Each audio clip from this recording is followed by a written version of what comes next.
Political updates.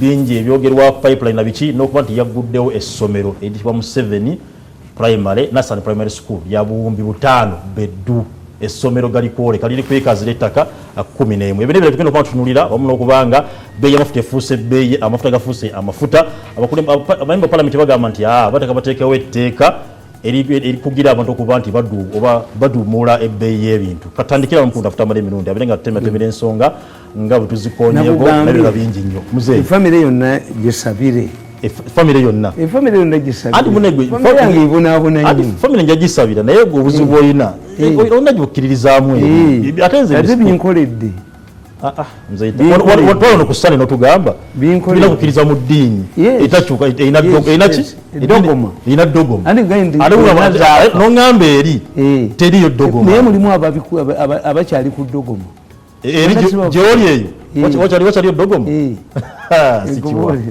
kakati mmwe problemu eriwo mu Uganda you have 4 issues ezitawanya eggwanga lino currently you have the problem of malice n'obujozi there are two malice and arrogance nemubeeramu ne presidential project obusika olwa baagala okusikira Museveni positioning themselves kati nemujja mubeeramu malice obusika ne lack of logic empapula z'amawulire zino zemulaba abaziwandiika tebalina logic in many cases they are driven by sensationalism and to sell kakati nemujja musanga obwavu obuli mu ggwanga ti omuntu okuvayo awabule tekisoboka bonna banoonya mirimu gya gavumenti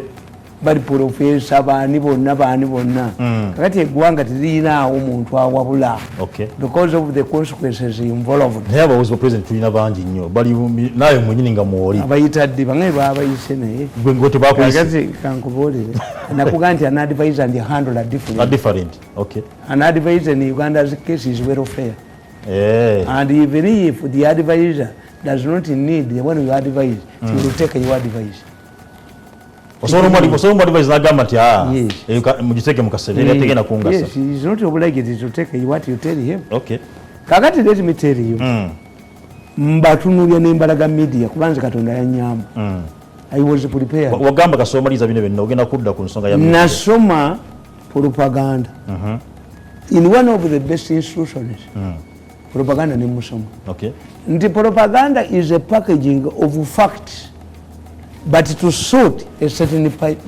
group propaganda taba mufu sibulimba toyira kulimba bantu sirawutuleki omwaka negugwako naye propaganda balinawo bamudesigninga n'obatunuulira tinze kakati gurupu y'abano ngimanyi ti bwe beeyagala okugoba omuntu mu kifo esooka mu mawulire ne mu malisinga ye malisi gyenkugambye arrogance tibo bokka be balina okubeewalisa kakati olw'okuba tebamanyi gundi omusajja bamuyitanga Brezhnev yali president wa Russia wa Soviet Union n'akyala e Buyindi baali bagenda ne Indira Gandhi abava ku kisaawe balaga mu kibuga ne balaba abafuka ku kibisenge gundi n'amugamba Brezhnev tinaye abayindi mufukafuka nnyo laba kakati tuli ku luguudo kwennyini ku main road bafuka ku bisenge kakati ne Indira Gandhi n'agenda mu Moscow baba bava ku airport ne balaba afuka ku kisenge n'amugamba nti walioga nti abayindi be bafuka ate kino kiki motoka edi neeyimirira era gwe bakwata yali muyindi nga yafuka ku kisenge yes kakati fe tutegeera bannakugamba nti abasajja baamini bwe bakomawo wano mufuna era bebatta nammanvu yaddamu n'akola netukitegeera nti eyo funa yetta abantu kuba itibali opuresibwa yali nammanve nakugamba nti when a policeman a lawyer atta omuntu si mwangu kuzuula amanyi ingredients of a murder case obujulizi bonna bonna abukweka kabega natta omuntu omukwata akweka bonna obujulizi yes kuba ye expert. But when a soldier kills a person, we can tell this was killed by a soldier. Soldiers are not in the habit of burying the people. Even the dead are valued. They exchanging emirambo bamaji abafudde ne babamu prisoners of war. Ekitegeeza a soldier, there must be a unity ezika. A soldier will demolish and go away. Kakati bafwe tutunula program tibanomba tunuulira Malaysia mwenjogoba nemanya ti one they target a ministry where there is money. Two, they fight over jobs. But the only way they know how to fight is malice and using the newspapers.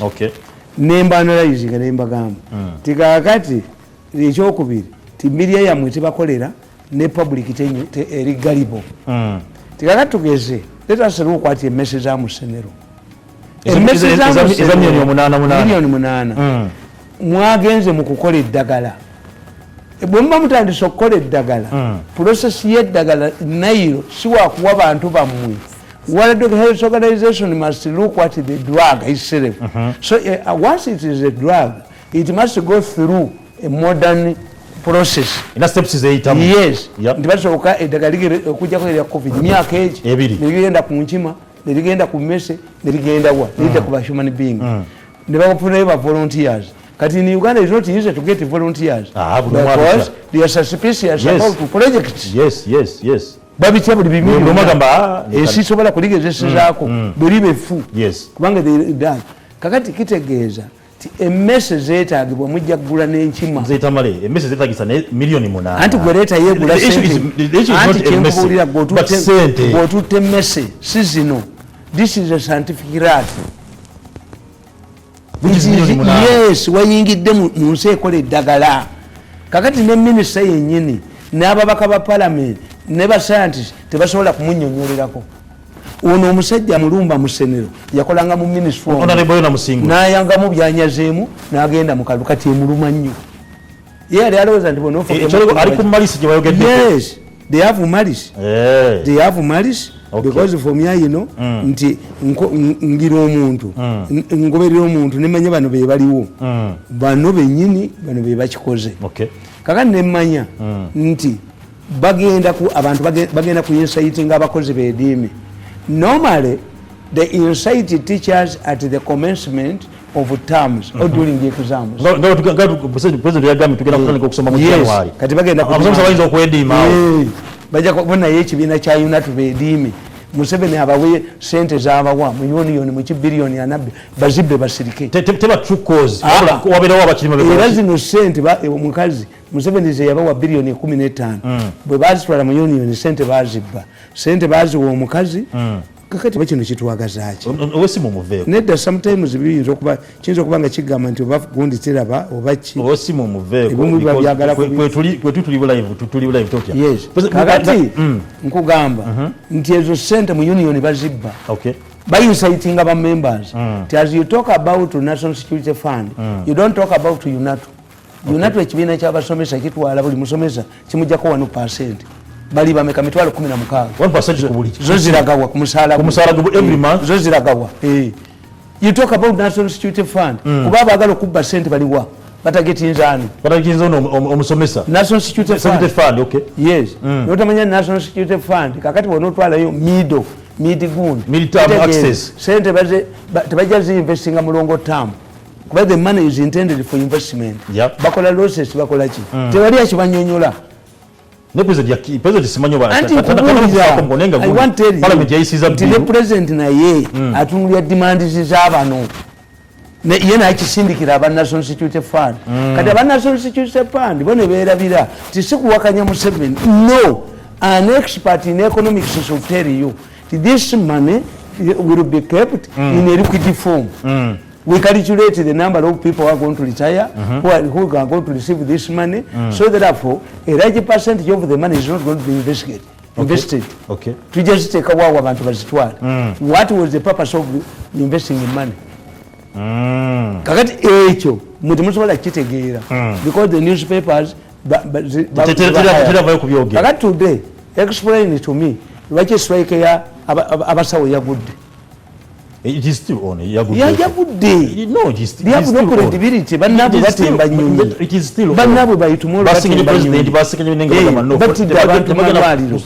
How many people go to hospitals? People fear to go to hospitals. Many people use gundi herbs. Kakati ffe batugamba mu economics. The price of a commodity remains high as long as there are no substitutes. Many people are using herbs. Okay. They go for gundi. Kakati ngaze ngera wali bana banga. The confidence of people in hospitals is at its lowest.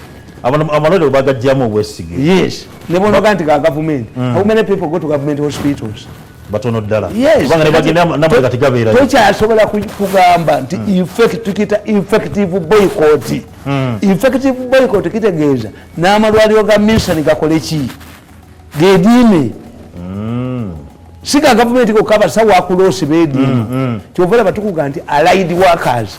I'm a trade unionist myself. Okay. You must look for allied workers. This is why in Uganda you cannot have a trade union for journalists. Why? Some people are satisfied with what they get. You cannot have a united front. Nimze Tamale, nange kino njatu kyogereko kubanga bevanga ba journalists. Embere ntulwana yenyo njoza bana. Journalism is a person. Simulimu. Just okay. Era abana mbagamba ti journalism anyuma nnyo alinga omukazi w'omukyala agenda ku mbaga mu Seraton amasanyazi gayinza omulemesa naga nti obudde tebunnaziba. You must know when to leave journalism. Okay. Journalism in these days is a launching pad. Genda mu politics, genda mu public relations, genda wa. Journalism is just a stepping stone. Yes. To connect you to the world. Yes. Naddala abawala abalungi zesomesa nga mu journalism nembaga you are ugly gwe tosaana kubeera ku TV is for beauty and smart people and some men like you. Okay. Nti abawala ababeera ku TV obukatto kiraba tewakyali a training babba wantu kita poaching bajja ne bakubba obakolere program ne bakubba nga bwolaba bana abawala ba house girls nti bwaliko okusimula ennyumba ono n'amutwala. Nobody is interested in the training. Yes. Tamale. Njatandike n'ensonga. I'm moving. Yeah. Kakati njagala okubabuulira nti abasajja bwe baba baagala abasomesa beediime oba abasawo beediime basooka ne bakuba mu mpapula zaabwe sikandozi eziri mu gavumenti. Babye bweziti emmese yaguze sente bweziti nabaga nti mwine yajja wano nga bamwadde okulya UCB ng'akolera mu World Bank e New York n'aleeta kapa ye n'aweereza benzi n'egireeta peti kapa lowooza zezammwe zino eziri emmese kapa eno ne baveti abagikebera ne bweba egenda okufa mwembwa muzisuula lusaze. You must surrender. Kakati you must tell the people nti call it a scientific rat, not a normal rat. Not a normal rat. And tell us ebintu biri ku internet. Let those who are opposed give us where they could buy cheap ones. Over we need it or not in the scientific research. Kakati kasitamula mubulwawo awo olina asasanya mawulire tujja kulaba ino eminya egya miliyoni. You are stupid. Tosaana kubeera mabega wa muzindaalo. You are not fit to write for a newspaper because your knowledge is limited. Okay. This is where some of us score and we get a large following. Yeah. Because I base my programs on knowledge. On knowledge and facts. And facts. Tikakati today, when somebody tells me nti ensenene baasose ne bawandiika mu East African ne bagamba nti Uganda Airlines although I have reservations about it ne bagamba nti etandise okusereteninga giants. Uganda Airlines? Yes, I read it in Uganda mu East African. Kakati nendaba store eno. Okay, yensenene. First of all era eringa ya Messi. Omuntu yenna yali alinnyeko ennyonyi akimanyi nti how can somebody vend ensenene is impossible. Neweewuunya bakubidde Jeno Katumba wamala essimu we are investigating tekiriiyo. Mzee Tamale kyabadde kipange nkugambye tekiriiyo. Vending ennyonyi ogimanyi yes enyenyi ebeeramu olukuubo bweru yes how can somebody enyenyi nga bayingira olukuubo olwo luba busy era batera okubawuninga create space abantu banika ensawo zaabwe mu bugundi buno obwa waggulu NRC. So vending means I stand in that space corridor and start calling for people who can buy ensenene. Tekiriyo. Is not there. I dismiss it with the contact and how can you say a vendor? A vendor means after entering the plane nekisawo kyange ntandika okwogera ng'oyimiridde mu space ki and who will listen to you and how have you reached there? Two, kankusipirifying genda mu taxi park mulimu bus ne coasters kamunye bo abatembeyi babeera bweru ne bakonkona ku dirisa naye abatunde mumbwa mu bus era nabo bayimirira wakati mu coaster bagenda baddeeno kasa akatebe kanako wakati bakatuulako how can oyo yevenda yatonde mumbwa ye emumbwa eno mukalakasa ene mumbwa ani ene mumbwa that's a vendor. The word is vendor, vending. Muluganda kyeki what is vending? Okulejjesa nti atudde mu nnyonyi n'ekisawo kye agenda agamba ogulako. Even the newspapers are not vended in a plane. Tell those who have not traveled unless you have a different plane, unless Uganda Airlines has different planes. So kino kyabadde just manufacture. Kakati bwemala okukidismissing ekyo nembuuza what happened. What are the possible biri bisatu? One, omusajja ayinza okuba nga babadde bagenda bweru ng'alina banne abamutumye ensenene batambu ensenene normally oziteeka wansi wa bugundi suitcase enene kakati bwe baaguze n'abaleeterako ez'okulyako babadde batudde mu different seats n'akwata banne ng'amuwa ez'okulyako. That one is understood, but not somebody who stands up to vend. One, two, ekyokubiri where I can understand nti bayinza okutuma kubanga power ekola kyonna ky'osobola nti somebody babadde bayingira nga bamaanyi who are they babadde bayingira nga bamaanyi nga bayina ababamanyi oli najja n'abaleetera babadde ndoza time eweddeko. That's the second observation I can make. The third observation I can make nti abuse of office. Why? Waliwo omusajja ano bamuyita Latigo. Latigo yali manager wa Uganda Airlines. Latigo ennyonyi n'emuleka ng'eraga London. Ennyonyi yali emaze okutuuka mwakula e Ghana n'esuwe to London. Yagiyitayo n'ekomawo. Yes. Latigo yayita ennyonyi n'ekomawo mu Uganda. Yali ya Uganda Airlines. Yali manager Latigo. Ennyonyi was forced to power amafuta. Ezedda zaali tezilandinga na mafuta. Nayiwa amafuta mu Lake Victoria. Yes. Paulo Muwanga yalina mukwano gwe nga mwawule bwa Kagoma. N'abagamba mu church nti enkyamba twala London. I don't know how he processed. N'akubira yali High Commissioner wa Uganda London. Taleka Aziz. Taleka Aziz yali Minister wa State for Foreign Affairs. Atenga High Commissioner wa Uganda London. Muyindi. Ku mulembe ku Obote. High Commissioner wa Uganda mu Buyindi yali musinga. Okay. Obote tried to bring the Indians back. Congress party back. But that's why they developed these hero bicycles. Esa fanaga za Museveni zitalabika. Zili hero zalabikanga. Zilabika. Zino bateka wago ne badduka. Kakati Muwanga bamubuulira nti ennyonyi ekoze eki.